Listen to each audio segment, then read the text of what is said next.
नमस्कार। आप सभी का doctor R S nutriopathy YouTube channel में हार्दिक स्वागत है। अपने नेक्स्ट लेक्चर पढ़ा था मेटास्टेसिस। आज पढ़ने वाले root of spread of metastasis. कैसे मेटास्टेसिस स्प्रेड होता है, एक जगह से दूसरी जगह फैलता है। पहले की अपने प्रीवियस वीडियो के अंदर अपन ने पढ़ा था कि मेटास्टेसिस कैसे एक जगह से दूसरी जगह जाता है, उसका मैकेनिज्म मैंने नेक्स्ट क्लास में आपको सेंड कर रखा है। आज अपन पढ़ेंगे कितनी टाइप से स्प्रेड होता है, कितनी वेराइटी से अपना स्प्रेड करता है मेटास्टेसिस। उस सारी चीजों को अपन जानने के लिए आज का अपना जो टॉपिक रहेगा वह रहेगा रूट ऑफ मेटास्टेसिस। इसके अंदर मुख्य रूप से 3 पॉइंट्स अपन देखते हैं: lymphatic spread, haematogenous spread, ट्रांसकोलिनिक spread. और ट्रांसकोलिनिक स्प्रेड में भी 3 चीजें रहते हैं: body cavity, spread by CSF और इम्प्लांटेशन। अब अपन समझते हैं बेसिकली होता क्या है।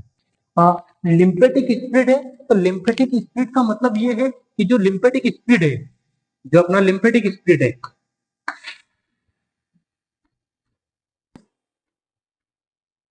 ये लिम्फ अपना जो लिम्फ नोड्स होते हैं, लिम्फ नोड्स नोड और लिम्फेटिक सिस्टम के रास्ते से फैलता है। ठीक है, जैसे कि एक एग्जांपल अपन देखते हैं कि अगर कोई फीमेल पेशेंट है, लाइक ये देखिए,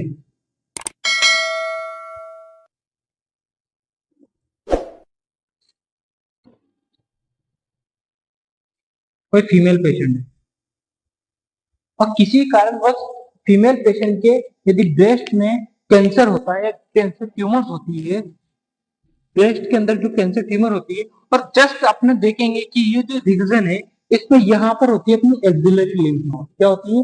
एक्सिलरी लिम्फ नोड्स। तो ये एक्सिलरी लिम्फ नोड्स पूरी तरह से लिम्फ नोड्स ट्रेवल करती है बॉडी पार्ट्स के अंदर। एक लिम्फेटिक सिस्टम होता है जो पूरी बॉडी के अंदर रेगुलेट होता है। ये लिम्फेटिक सिस्टम उसी तरह होता है जैसे अपना ब्लड सर्कुलेशन सिस्टम होता है। इसी तरह से लिम्फेटिक सर्कुलेशन पूरी बॉडी का चलता है। और जहां जहां पे अपनी पार्ट्स होते हैं, जैसे कि यहाँ पर अपनी लिम्फ नोड्स होती है, इसको एक्सिलरी लिम्फ नोड्स बोलते हैं। नीचे की तरफ जो होती है अपनी इन्वाइनल लिम्फ नोड्स होती है। बॉडी में अलग अलग लिम्फ नोड्स होती है। अगर किसी कारण ब्रेस्ट में कैंसर है और वो अपनी एक्सिलरी लिम्फ नोड्स को इंफेक्ट कर देती है, तो एक्सिलरी लिम्फ नोड्स के द्वारा वो कैंसर बॉडी के अदर पार्ट में भी चला जा सकता है। यानी कि लिम्फेटिक लिम्फ नोड्स की सहायता से या लिम्फेटिक सिस्टम के थ्रू कोई कैंसर सेल एक जगह से दूसरी जगह जाती है, that's called is lymphatic spread. Right, उसी क्रम में अपन आगे की तरफ बढ़ते हैं, इसको अपन लिम्फेटिक स्प्रेड बोलते हैं। और लिम्फेटिक स्प्रेड यही एक मेरे को याद आया कि अगर किसी पेशेंट को ब्रेस्ट के अंदर कैंसर है, ठीक है, ब्रेस्ट कैंसर है, लाइक किसी भी पेशेंट को ब्रेस्ट कैंसर है ना, ब्रेस्ट कैंसर, और ब्रेस्ट कैंसर होने के कारण आफ्टर सर्जरी रिमूवल करवाना पड़ता है ब्रेस्ट। तो इस पूरे ब्रेस्ट को रिमूव करवाएंगे, पूरी तरह से इसको ब्रेस्ट को रिमूव करवाते हैं इसको सर्जरी के थ्रू। तो क्या होगा कि यहाँ की जो एक्सिलरी लिम्फ नोड है ये भी क्या होती है, सर्जरी के दौरान रप्चर्ड हो जाती है, ये भी क्लियर हो जाती है। और जब एक्सिलरी लिम्फ नोड्स जो यहाँ पर एक्सिलरी लिम्फ नोड्स जो यहाँ प्रेजेंट थी, ठीक है, और आफ्टर ऑपरेशन इनका भी क्या होता था, रिमूव रिमूव हो जाती है। तो इसकी वजह से हमेशा क्या रहेगा कि जो जिस साइड में लिम्फेटिक सर्कुलेशन जा रहा था उस साइड के पूरे हाथ के अंदर क्या रहेगी, स्वेलिंग रहेगी, पूरे हैंड्स में स्वेलिंग कॉज होगी। क्यों होगी, इसका कंसेप्ट अपन जानेंगे। अपन ने अडीमा की क्लास में पढ़ा था, अडीमा की क्लास में पढ़ा था कि अडीमा होने के लिए क्या चीज चाहिए। जब भी कोई भी ब्लड वेसल से उससे अगर बॉडी से फ्लूइड, ब्लड वेसल से फ्लूइड लीकेज होकर इंटरस्टिशियल स्पेस में जाता है, ये अपना इंटरस्टिशियल स्पेस, अगर कोई भी फ्लूइड यहाँ से लीक होते हुए अपना इंटरस्टिशियल स्पेस में जाता है, तो यहाँ से इंटरस्टिशियल स्पेस के पास में लिम्फेटिक सिस्टम होता है। अगर एक्स्ट्रा फ्लूइड इंट्रावेस्कुलर स्पेस में आ रहा है, ठीक है, इंटरस्टिशियल स्पेस में आता है, तो ये लिम्फेटिक सिस्टम जो होता है वापिस से रिटर्न हो जाता है और स्वेलिंग कम हो जाती है। लेकिन लिम्फेटिक ऑब्स्ट्रक्शन हो जाता है तब ये स्वेलिंग बढ़ती रहती है, जिससे अडीमा का फॉर्मेशन होता है। ये अडीमा वाली क्लास में पढ़ा। उसी तरह यदि यहाँ की जो लिम्फ नोड थी, एक्सिलरी लिम्फ नोड, अगर वो रिमूव हो जाएगी तो उसकी वजह से लिम्फेटिक ऑब्स्ट्रक्शन रहेगा और पूरे हैंड के अंदर स्वेलिंग रहेगी। वो लिम्फेटिक ऑब्स्ट्रक्शन के कारण आता था। तो ये पॉइंट मैंने यहाँ आपको समझा दिया गया है कि अगर ब्रेस्ट कैंसर होता है और एक्सिलरी लिम्फ नोड वहां से रिमूव हो जाती है तो पूरे उस हैंड के अंदर स्वेलिंग रहेगी हमेशा। ठीक है ना। अब अपन नेक्स्ट देखते हैं पॉइंट हिमोजेनिक स्प्लिट। हिमोजेनिक स्प्लिट क्या है? हिमोजेनिक स्प्लिट को अगर मोस्ट ऑफ अपन देखा जाए तो आइए हम बता इधर हिमोजेनिक हेमेटोजेनिक स्प्लिट को पता है। हेमेटोजेनिक स्प्लिट क्या है देखिए। हेमेटोजेनिक स्प्लिट को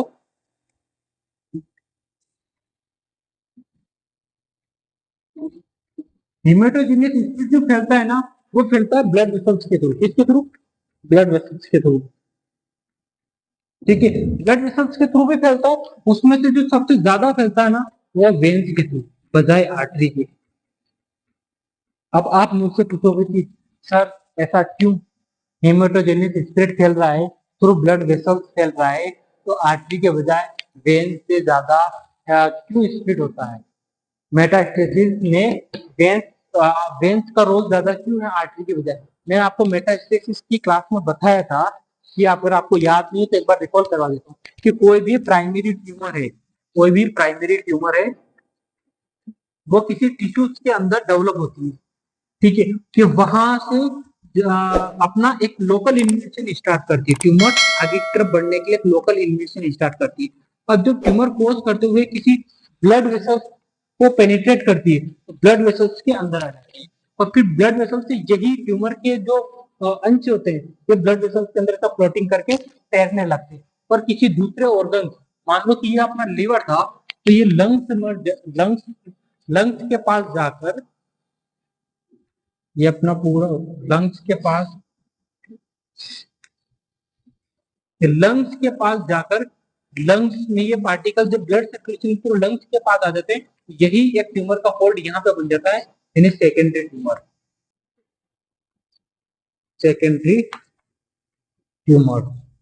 तो जो फर्स्ट प्राइमरी ट्यूमर थी वो सेकेंडरी ट्यूमर वाया एक जगह से दूसरी जगह ब्लड वेसल्स के थ्रू स्प्लिट हो रही है। तो यहाँ एक ट्यूमर जो ब्लड वेसल्स के अंदर एड करती है उसको बोलते हैं अपन इन्वेशन। ठीक है, इन्वेशन। तो अब समझेंगे कि एक प्राइमरी ट्यूमर एक जगह से दूसरी जगह स्प्लिट हो गई, लीवर से लंग्स के अंदर भी कैंसर का कोज हो गया। इसको इस प्रोसेस को अपन बोलते थे मेटास्टेसिस। और ये प्रोसेस जहां एक जगह से दूसरी जगह कैंसर फैलता है उसके टाइप पे लिम्फेटिक स्प्लिट, हेमेटोजेनिक स्प्लिट और ट्रांसकोलिमिक स्प्लिट। ठीक है, उसमें से पहला अपन ने लिम्फेटिक स्प्लिट पढ़ चुके हैं कि कैसे कैंसर एक जगह से दूसरी जगह फैलता है। दूसरा अपन पढ़ रहे हैं हेमेटोजेनिक स्प्लिट, उसमें भी अपन ने बात करी ब्लड वेसल्स के थ्रू फैलता है और आर्टरी की जगह वेन्स में ज्यादा होता है। क्यों होता है? कि अपन अगर वॉल्स को देखा जाए तो जो आर्टरी होती है और वेन्स होती है, आर्टरी की जो वॉल्स होती है ना, ह्यूमन जो होती है ना,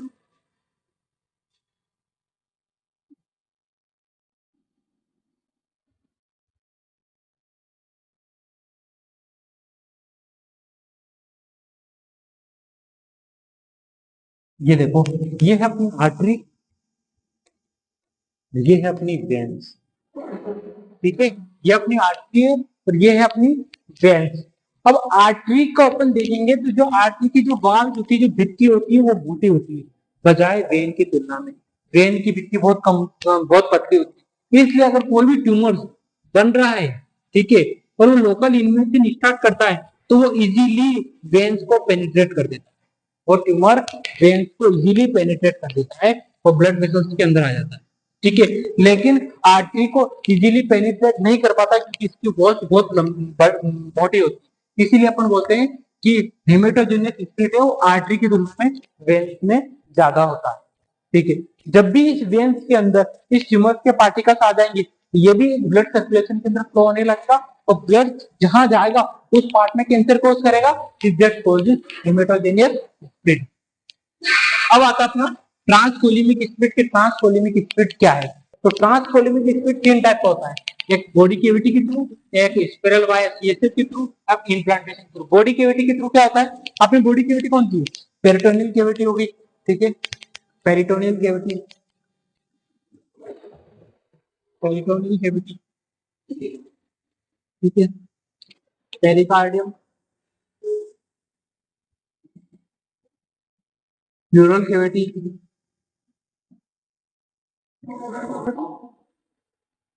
पेरिकार्डियम कैविटी, प्लूरल कैविटी है।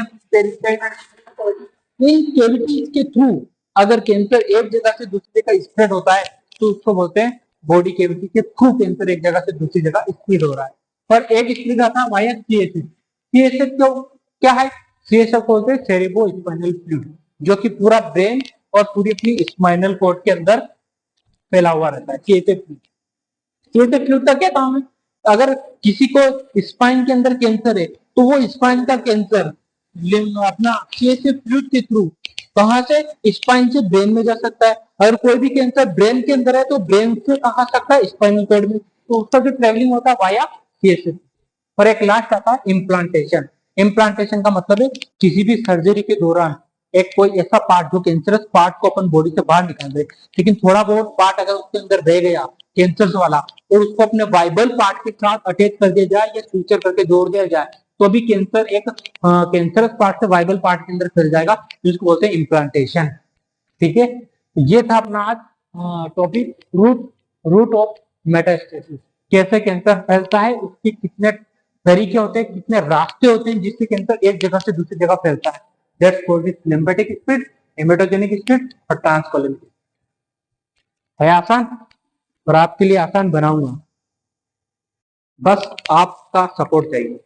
आपका एक लाइक, एक सब्सक्राइब रहेगा तो मेरा हर वक्त ऐसे ही वीडियोस बनाऊंगा जो आपको पैथोलॉजी जितनी टफ है उसको उतना आसान कर दूंगा। Thank you so much.